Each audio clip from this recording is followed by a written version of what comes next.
Dikit pada orang tidak ambil ni teknik punya syok ni. Itulah, tengok. Ini apa? Tengok, ini. Pasal yang ketua lembaga tu punya kesian dia. Itu nak. Wait, gas. Itu apa? Adik, cikgu kau ni ada ajar kami pasal Nina chat Permana Ragun. Kalau kamu rugi, kamu dia ambil KMK, siap. Begini, saya kasih cerita lah. Macam mana? Cerita dia, begini. Gunung Catraya. Kononnya, nama ini berasal daripada seekor ular yang dipanggil Catraya. Dahulu kala, mungkin beribu tahun dahulu, ular ini tinggal di Gunung Catraya tersebut.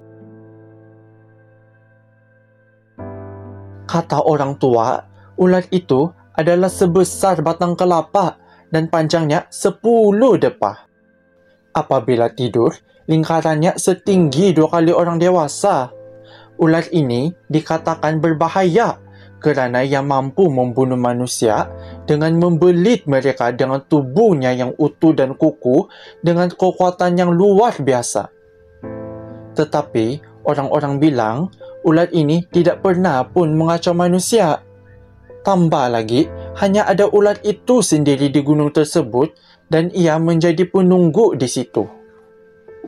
Gunung Catraya ini terletak di sebuah pulau, iaitu Pulau Sumpahan, yang orang bilang ada pemandangan cantik dengan ombak-ombak laut yang mengindahkan lagi suasana pulau tersebut. Dekat sahaja dengan pulau tersebut, nampaklah Gunung Catraya itu. Gunung Catraya ni lebih popular dari Pulau Sumpahan. Mengapa? Sebab kata-kata orang tua lagi, ular Catraya itu telah mati dan berubah menjadi batu yang boleh dilihat di puncak gunung. Malangnya, tiada yang tahu macam mana ular itu mati. Bomo dari kampung di kaki Gunung Catraya kata ia mati sakit tua. Cerita inilah yang menjadikan Pulau Sumpahan sebagai tempat pelancongan yang famous dan dibangunkan sebagai lokasi pelancongan antarabangsa. Akhirnya, pulau ini diberi taraf Freeport, bebas cukai, dan menjadi tempat untuk mengadakan acara-acara antarabangsa. Pada mulanya, pulau ini tidak mempunyai penduduk yang banyak, tidak sampai 1,000 pun. Tapi, selepas dibangunkan, ada lebih kurang 15,000 penduduk. Mula-mula, hanya ada orang Melayu. Sekarang Pulau Sumpahan didiami pelbagai bangsa, termasuklah orang putih. Malangnya, perkembangan ini membuatkan kaum Melayu sebagai kaum minoriti yang bekerja sebagai petani. Yang tiada tanah pula, turun ke laut untuk menangkap ikan atau mencari ibu gamat. Itu sahajalah pekerjaan yang dilakukan oleh mereka sejak turun-temurun. Pada hari ini, Pulau Sumpahan betul-betul membangun. Bank, hotel dan beach resort dibina dengan banyak. Padang golf yang luas diwujudkan. Feri dan bot laju dipertingkatkan. Masuk dalam peta dunia sebagai salah satu sebuah pulau yang terindah di dunia. Menjadi pusat kegiatan ekonomi dunia. Diberi taraf pulau pusat dagangan oleh pemerintah. Ada rumor bahawa sebuah jembatan hendak dibina untuk menyambung pulau dengan tanah besar. Kebanyakan orang setuju dengan plan ini, tetapi orang kampung membantah. Kata orang kampung, dorang tidak mampu mengejar pembangunan yang dilakukan. Ada yang masih buta huruf, sekolah menengah pun sampai tingkatan 5.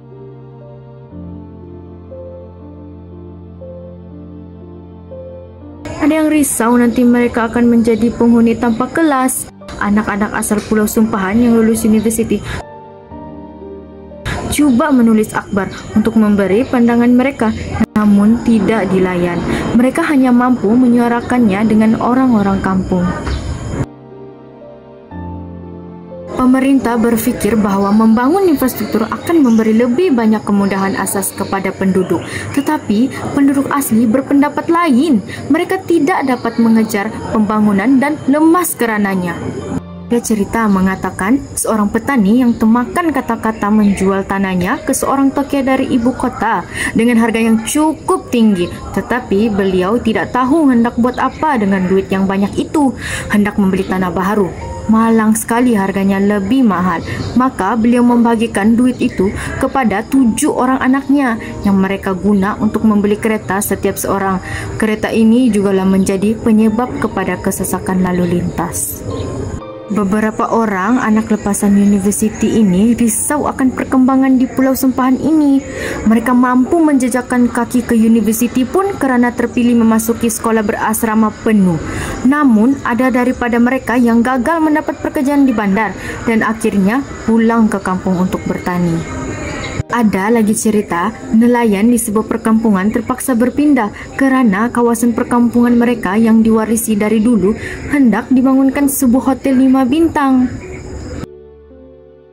Keinginan mereka untuk protes tidak kesampaian kerana mereka berjaya dipujuk wakil rakyat dan diberi uang pampasan yang lumayan. Namun, duit yang banyak itu tidak mampu digunakan untuk membeli tanah ganti kerana harganya lebih mahal. Sanak saudara mereka membenarkan mereka mendirikan rumah baru di atas tanah mereka dan hal ini membuatkan mereka terpaksa tukar kerja dari nelayan ke petani. Mereka yang menternak harus menjual hasil ternakan mereka ke hotel-hotel, resort, chalet dan restoran melalui orang tengah. Ada yang mempunyai saudara di tanah besar mengambil keputusan untuk berpindah ke sana. Pembangunan Pulau Sempahan ini dihebohkan ke media massa, juga media elektronik kerajaan serta swasta. Pelbagai pesta harus diadakan demi menarik perhatian pelancong dan memastikan hotel, resort, chalet dan rumah-rumah tumpangan tidak kosong. Perkembangan yang berterusan ini telah menyebabkan masalah kesesakan lalu lintas, sistem ekologi pulau tergugat dan pencemaran mula terasa oleh mereka yang tinggal di bandar. Bukan Pulau Sempahan sahaja, Gunung Catraya juga hendak dibangunkan. Jalan ke puncak gunung itu telah dibuka untuk membenarkan pelancong melihat kesan batu ulas Catraya. Peliknya, batu itu nampaknya semakin membesar 5 kali ganda dari sebelumnya. Lama-lama, hampir tidak ada lagi tanah untuk tujuan membina rumah sehingga pemerintah membenarkan pembinaan rumah di laut. Kemasyhuran dan keindahan serta legenda-legenda yang terdapat di Pulau Sempahan berjaya menarik pelbagai pelancong dari seluruh dunia. Pesta-pesta yang diadakan pun semakin hebat dan canggih sehingga pemilihan Ratu Dunia diadakan di pulau tersebut. Semasa rancangan siaran langsung TV, diselang-selingkan gambaran keindahan alam dan batu Catraya dengan keterangan yang menyatakan bahawa batu berbentuk ulat itu membesar seinci setiap tahun. Tok Ketua Lembaga mempunyai cadangan untuk membangunkan pusat peranginan di antara 2 puncak gunung Catraya. Apabila beliau memberitahu pegawai-pegawai bawahannya. Namun, perkara ini telah menggerakkan semangat orang-orang kampung untuk membuat demonstrasi untuk membatalkan projek impian Tok Ketua Lembaga tersebut. Kami adalah petani, kami anak-anak desa sepanjang kaki gunung adalah petani. Kami hidup dengan menanam padi. Seorang pemuda desa lulusan universiti melaung sekuat-kuatnya. Laungnya lagi sambil mengayunkan haila. Orang-orang kampung pun mendekati pintu pagar bangunan lembaga. Tok Ketua Lembaga dan pegawai-pegawainya pun gelisah. Mereka faham kenapa demonstrasi ini berlaku. Rungutan orang ramai terhadap projek impian Tok Ketua tidak terlepas pandang oleh mereka. Suara-suara bantahan dan amarah orang-orang kampung berlaung kuat di hadapan bangunan lembaga itu. Perkara ini membuatkan Tok Ketua dan pegawai-pegawainya makin gelabah. Pulau ini tidak memiliki unit FRU iaitu Federal Reserve Unit. Hanya ada balai polis yang tidak banyak anggotanya, malah OCPD-nya hanya berpangkat sarjan sahaja. Beberapa pegawai cuba meredakan suasana sehingga akhirnya Tok Ketua Lembaga keluar daripada bangunan tersebut diiringi oleh sarjan polis. Anak muda tadi itu dengan cepat melaung. Kami mau projek itu dibatalkan. Tolong batalkan. Tenang, lembaga akan memberikan pampasan. Tu ketua membalas. Namun, bukan itu yang diinginkan mereka. Pampasan tidak mempunyai harga dan makna sudah bagi mereka.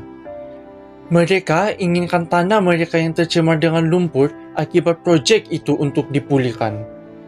Tu ketua tidak tahu hendak berbuat apa dan hanya berharap kepada unit FRU dari tanah besar akan dapat meredakan keadaan. Tetapi, orang kampung tidak takut akan unit FRU yang mereka tidak pernah lihat itu. Tambah pula, mereka percaya bahawa Batu Catraya akan hidup kembali apabila unit FRU itu tiba. Bayangkan, sekiranya ular Catraya itu ikut mengamuk bersama orang-orang kampung.